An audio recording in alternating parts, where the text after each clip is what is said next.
महाभारत का वह पात्र जिसे अपने जीवन के अंतिम समय तक न्याय नहीं मिल सका और जीवन भर उसे लोग सूत पुत्र कहते रहे।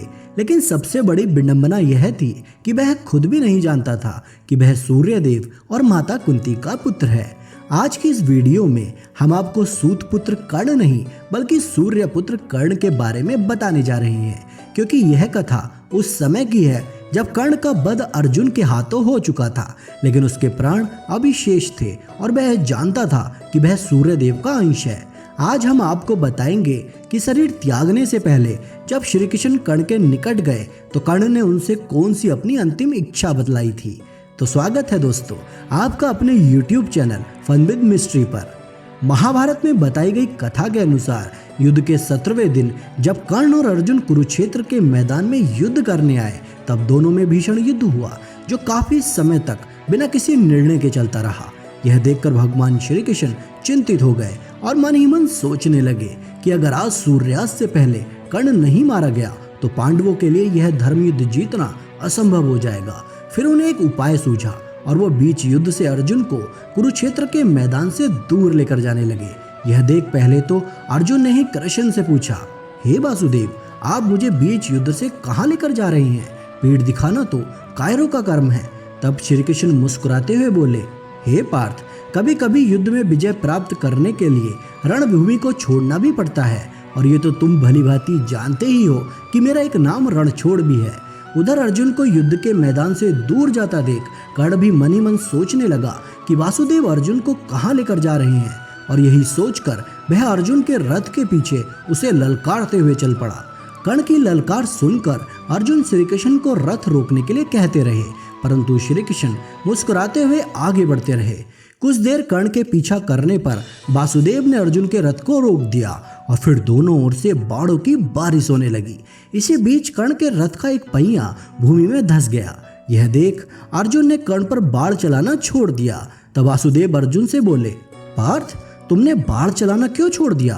तब अर्जुन ने कहा, वासुदेव, आप देख नहीं रहे कि कर्ण के रथ का एक पहिया जमीन में धंस गया है। कृष्ण अर्जुन से बोले, पार्थ, कर्ण एक महारथी योद्धा है और वह चाहे तो अपना रथ बदल सकता है। इतने में उधर से कर्ण ने कहा, अर्जुन, मेरे रथ का पहिया धंस गया है और मैं उसे निकालने नीचे उतर रहा हूँ, अभी तुम बाण मत चलाना। कर्ण की बात सुनकर श्री कृष्ण बोले, अर्जुन, यही कर्ण के वध का सही समय है। कृष्ण के मुख से ऐसी बातें सुनकर अर्जुन बोले, हे नारायण, कर्ण अभी पैदल है और ऐसे में मैं उस पर प्रहार नहीं कर सकता। तब वासुदेव बोले, अर्जुन, तुम किस धर्म की बात कर रहे हो? जब कर्ण ने युद्ध भूमि में अभिमन्यु का वध किया था तब उसने युद्ध नियमों का पालन किया था क्या? उस समय भीष्म पितामह ने युद्ध नियम नहीं बनाए थे? और जब कर्ण ने भरी सभा में द्रौपदी को वैश्य कहकर उसके मान सम्मान को छिन्न भिन्न कर दिया था, क्या तुम वह सब कुछ भूल चुके हो? पार्थ, महारथी कर्ण अधर्म का भागीदार है, इसलिए इसे इसकी सजा अवश्य मिलनी चाहिए। पार्थ, अब धर्म अधर्म की बात छोड़ो और कर्ण पर अंजलि का अस्त्र से प्रहार करो। वासुदेव की बात सुनकर अर्जुन ने कर्ण पर अंजलि का अस्त्र चलाया जो कर्ण की गर्दन के बीचों बीच जा लगा। परिणाम स्वरूप कर्ण अपनी मृत्यु के निकट पहुंच गया।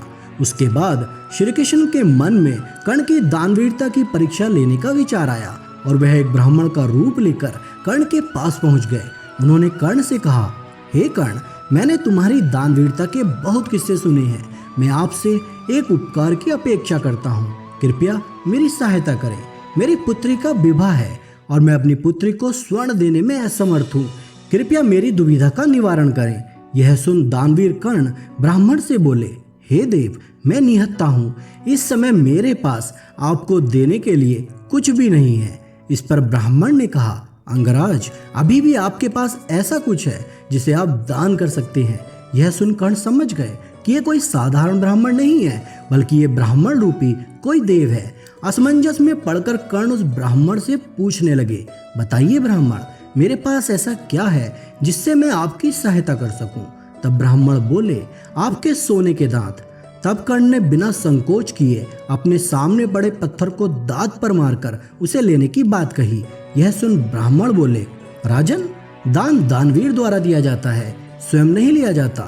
तब कर्ण ने पीड़ा में ही उठकर और पत्थर से दांत तोड़कर उन ब्राह्मण को दे दिया। उस पर आपत्ति जताते हुए ब्राह्मण कहने लगे कि दान तो पवित्र लिया जाता है, मैं इसे कैसे स्वीकार करूं। तब कर्ण ने अपने समक्ष पड़े बाड़ों को उठाकर माता गंगा का आह्वान किया।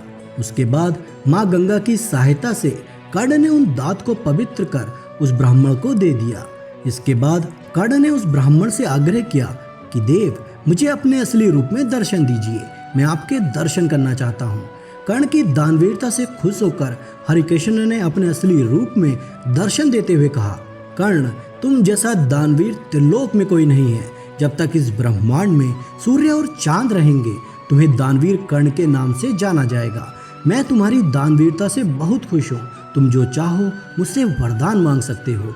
इस पर कर्ण ने कहा कि प्रभु, मैं अगले जन्म में आपके राज्य में जन्म लेना चाहता हूँ, और दूसरा, मेरा जन्म कुंवारी माता के द्वारा हुआ था, इसलिए मेरी इच्छा है कि मेरा अंतिम संस्कार भी कुंवारी भूमि अर्थात ऐसी जगह पर हो जहाँ आज तक कोई अधर्म ना हुआ हो। इतना कहकर कर्ण ने अपने प्राण त्याग दिए। इसके बाद श्री कृष्ण और सभी पांडव इस सोच में पड़ गए कि उन्हें कुंवारी भूमि कहाँ मिलेगी। पूरी पृथ्वी खोजने के बाद भी जब श्री कृष्ण को ऐसी भूमि का टुकड़ा नहीं मिला, तब श्री कृष्ण ने कर्ण का अंतिम संस्कार अपने ही हाथों में करने का फैसला किया।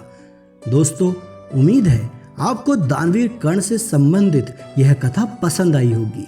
अगर वीडियो पसंद आई हो तो इसे लाइक करें और ज़्यादा से ज़्यादा शेयर भी करें, और ऐसी ही पौराणिक कथाओं को सुनने के लिए हमारे चैनल को सब्सक्राइब भी कर लें। अपना कीमती समय हमें देने के लिए आपका धन्यवाद।